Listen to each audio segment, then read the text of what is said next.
Hi, my name's Ania Drygalski, and I'm a registered equine massage therapist. I own Equineeds, and we're going to talk today about some of the implications of poor saddle fit on your horse. You know, he looks like a young horse, but he has like nice muscle for his age. So saddle fit is very important to the performance of your horse. Having a saddle that doesn't fit well is sort of similar to walking around in shoes that are too small. So especially if you're expecting your horse to perform and work well, there's no way they can do that if they're not comfortable in their saddle. And one way to sort of assess whether your horse's saddle fits well is just to look at their overall musculature. And really, like, all the muscles should look nice and smooth. You shouldn't see any big lumps or bumps. And if you run your hands along them, it should feel nice and smooth everywhere.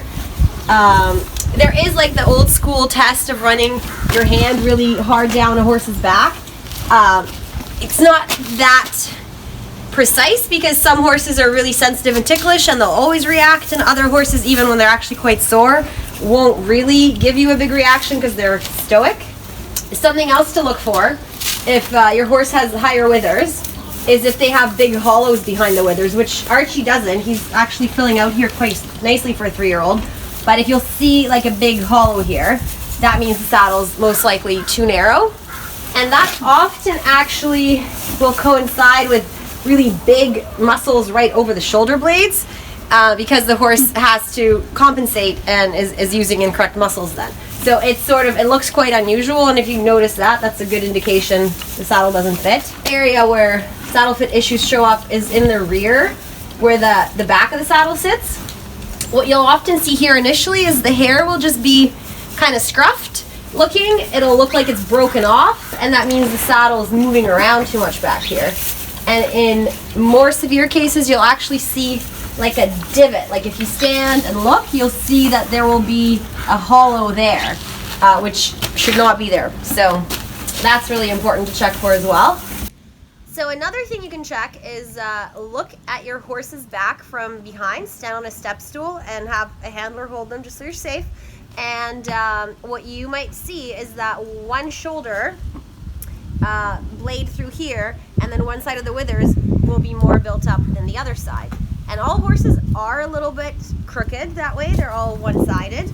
But if it's a very big difference, then that is something that your saddle fitter may need to correct, either with reflocking of the saddle or with using shims in your saddle pad. So another thing that's really important to remember is that adding more saddle pads will never help to fix a very poorly fitting saddle. If your saddle fitter recommends using a shim here or there just to help the saddle sit more level, that's different.